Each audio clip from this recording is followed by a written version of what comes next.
In this question, a ray incident at an angle 53 degree on a prism emerges at an angle at 37 degree as on the figure. If the angle of incidence is met 50 degree, which of the following is a possible value or values of the angle of emergence? तो इसमें एक particular data यहाँ पे represent किया गया कि अगर ये 53 डिग्री है तो फिर जो एंगल ऑफ इमरजेंस है वो यहाँ पे 37 डिग्री है इसमें, और इस एंगल को रिड्यूस कर रहे हैं, डिक्रीज कर रहे हैं, तो उससे इस पर क्या इफेक्ट पड़ेगा वो देखना है हमें यहाँ पर इसमें। तो जैसे यहाँ पर अगर आप ये देखो कि ये जो आई है यहाँ पे और यहाँ पर जो एंगल ऑफ रिफ्रैक्शन होगा R1, और यहाँ पे इसको R2 से जनरली रिप्रेजेंट किया जाता है। तो R1 और R2 में एक फेमस रिलेशन होता है, R1 plus R2 is equal to angle of prism A, this angle is A। इसका मतलब है कि इनका जो समेशन है वो कांस्टेंट है, R1 plus R2 is equal to constant. अगर आप एंगल ऑफ इंसिडेंस को डिक्रीज करते हो, ठीक है, अगर आप आई को डिक्रीज करते हो तो R1 भी डिक्रीज होगा यहाँ पे, क्योंकि दोनों स्नेल्स लॉ से आपस में कनेक्टेड होते हैं, तो R1 भी डिक्रीज हो जाता है। R1 डिक्रीज होगा तो then R2 should increase, R2 increase होगा यहाँ पे, और अगर R2 इंक्रीज होगा तो उसके साथ साथ जो एंगल ऑफ इमरजेंस है वो भी इंक्रीज होगा। तो फाइनल रिजल्ट इज़ कि अगर I यहाँ पे डिक्रीज होता है तो E को यहाँ पर इंक्रीज होना पड़ेगा। तो E इंक्रीज हो रहा है, इसका मतलब जो E है वो 37 डिग्री से ज़्यादा हो जाएगा। नाउ एक कंक्लूजन हमने ड्रॉ कर लिया कि E जो आएगा यहाँ पर वो 37 डिग्री से ज़्यादा आएगा। 37 डिग्री से ज़्यादा यहाँ पर ये 3 ऑप्शंस हैं, 42, 40 एंड 38। अब इसमें हमें एक चीज़ और देखनी है यहाँ पे, ठीक है, वन मोर पैरामीटर यहाँ पे हमें ऑब्जर्व करना है इसमें, तभी हम एग्जैक्ट पॉसिबल वैल्यूज़ पे पहुँच पाएंगे इसमें क्या हो सकती है। अब इसमें जैसे यहाँ पर ये आई को आप डिक्रीज़ कर रहे हो, आई डिक्रीज़ कर रहे हो, उसके साथ साथ ई बढ़ता जा रहा है। इसमें प्रिज्म के लिए जो डेविएशन होता है, यानी जो इनिशियल इंसिडेंट रे है और जो फाइनली इमरजेंट रे है, उनके बीच में जो डेविएशन होता है उसका फॉर्मूला होता है आई प्लस ई माइनस ए।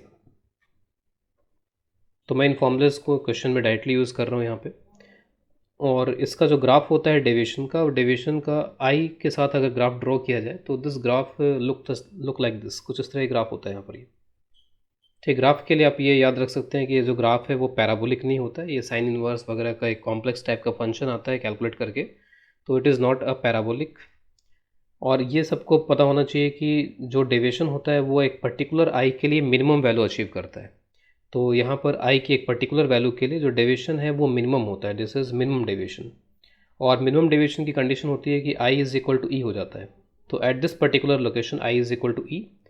इससे पहले वाले यहाँ पर ये जो लोकेशंस आएंगे, यानी कि इससे पहले आई जो होगा वो ई से कम होगा, और इसके बाद वाली लोकेशन के लिए आई इज़ ग्रेटर देन ई होगा। और उसके साथ साथ एक चीज़ हमें ये पता होनी चाहिए इस ग्राफ के हिसाब से कि एक पर्टिकुलर जो डेविएशन होता है, जो ये डेविएशन है पर्टिकुलर, ये दो आई के लिए हो रहा है,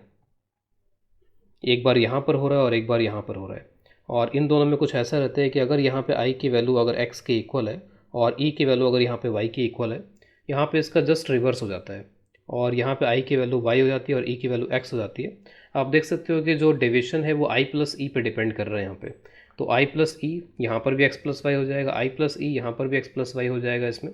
और दोनों पे डेविएशन जो है वो सेम आएगा, जस्ट आई और ई आपस में इंटरचेंज हो जाते हैं, एक दूसरे वैल्यूज़ को इंटरचेंज कर लेते हैं। और इसको आप यहाँ से भी समझ सकते हो, रिवर्सिबिलिटी को ये फॉलो करते हैं। जैसे अगर आप 53 डिग्री, 53 और 37 का जो कॉम्बिनेशन है, आप इसको देखो यहाँ पे, अगर यहाँ पे 53 डिग्री है और तो यहाँ पे 37 डिग्री हो जाता है। अगर आप यहाँ पे 53 करोगे, यहाँ से 53 डिग्री पे इंसिडेंस कराओगे तो फिर यहाँ पे 37 हो जाएगा, तो वही कॉम्बिनेशन मिलेगा और उसी तरीके का यहाँ पर डेविएशन भी आएगा इसमें। तो जस्ट आप यहाँ पर प्रिंसिपल ऑफ रिवर्सिबिलिटी से इसको समझ सकते हो कि ऐसा यहाँ पर क्यों दिख रहा है इसमें। तो ये तो हो गई ये बात यहाँ पे। तो हमें जो केस यहाँ पे दिया गया वो केस यहाँ पर ये है कि 53 और ये 37 है, इसका मतलब आई जो है वो ई से बड़ा है यहाँ पर, यानी कि ग्राफ में हम यहाँ कहीं पर है, वी आर समवेयर हियर। आई एक तरीके से मान लीजिए कि यहाँ पे 53 है और जो ई है यहाँ पर वो 37 है, और जो डेविएशन होगा इस पर्टिकुलर लोकेशन पे ये तो पता नहीं है, लेकिन डेविएशन मैं इसको 1 बोल देता हूँ, यानी पहले डेटा के अकॉर्डिंग जो डेविएशन है आई प्लस ई की जो वैल्यू है 53 प्लस 37, यानी जो डेविएशन है वो 90 माइनस ए होगा यहाँ पर। और एग्जैक्टली यही डेविएशन तब आएगा जब यहाँ पर आप इनकी अदला बदली कर दोगे, यानी कि आई को आप यहाँ पर कर दो इसमें 37 और फिर आप ई को कर दो यहाँ पे 53, तो तब भी आपको यहाँ पर वही डेविएशन मिलेगा। अब ये जो पूरी रेंज है आई इज इक्वल टू 37 से लेकर के आई इज इक्वल टू 53,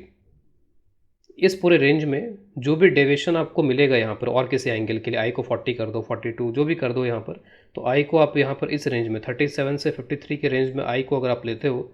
तो वो इस पर्टिकुलर डेविएशन से कम ही आएगा, क्योंकि आपने यहाँ पर आई को कितना कर दिया, 50 कर दिया, 50 कर दिया, तो इसका मतलब कि 50 इस कर्व पे, ये जो पूरा कर्व है इन दोनों पॉइंट्स के बीच में कहीं ना कहीं आई इज इक्वल टू 50 होगा, क्योंकि यहाँ पे आई 37, यहाँ पे आई 53 है, तो इसका मतलब जो डेविएशन है 50 के लिए वो कम होगा। तो जब मैं यहाँ पे डेल्टा 2 की बात करता हूँ, जब आई यहाँ पर एक तरीके से आपका 50 हो जाएगा, तो जो डेविएशन है वो डेविएशन यहाँ पर इनिशियल डेविएशन से कम रहेगा। और डेविएशन को कौन कंट्रोल कर रहा है, बेसिकली आई प्लस ई। एक तरीके से आई प्लस ई यहाँ पे कितना था, 90 था। तो हम बोल सकते हैं कि अब जो आई प्लस ई आएगा यहाँ पर, नया आई प्लस ई जो आएगा वो 90 से कम होगा, इसका मतलब तभी जो डेविएशन है वो डेविएशन डेल्टा 1 से कम हो रहा है, इसका मतलब तो आई प्लस ई जो होगा वो लेस देन 90 होगा यहाँ पे। और आई की वैल्यू मुझे पता है, तो ई की वैल्यू 90 माइनस 50, यानी कि ई की जो वैल्यू होगी वो 40 से कम होगी, एग्जैक्टली 40 भी नहीं होगी, ठीक है, वो 40 से कम होगी, 90 से कम होना चाहिए, इक्वालिटी भी यहाँ पे नहीं आ सकती है, 90 से कम होगा तब जाकर के जो डेविएशन है वो डेविएशन प्रीवियस डेविएशन से कम हो पाएगा। तो हमारे पास में अब यहाँ पर दो डेटाज आ गए हैं कि वन कि e should be greater than 37 degree and e should be less than 40 degree. तो 37 से 40 के बीच में जो भी हमारे पास में डेटा होगा उसको हम यहाँ पर एक पॉसिबल आंसर की तरह लेके चल सकते हैं। तो क्या क्या हमारे पास में है, ए तो हमने ऑलरेडी रिजेक्ट कर दिया होगा क्योंकि ई जो है 37 से बड़ा होना चाहिए, तो दिस इज़ रिजेक्टेड। 37 से 40 में 42 भी नहीं है, 37 से 40 में 40 भी नहीं, क्योंकि 40 तो एग्जैक्ट हो जाएगा, तो एग्जैक्ट तो नहीं हो सकता यहाँ पर, ई लेस देन 40 होना चाहिए। तो एक ही आंसर जो है वो इस पूरे क्राइटेरिया को सूट करता है और वो है 38 डिग्री। तो इसका मतलब है कि जो पॉसिबल वैल्यूज़ हैं out of this 4 options will be 38, तो डी हमारा आंसर होगा इसमें।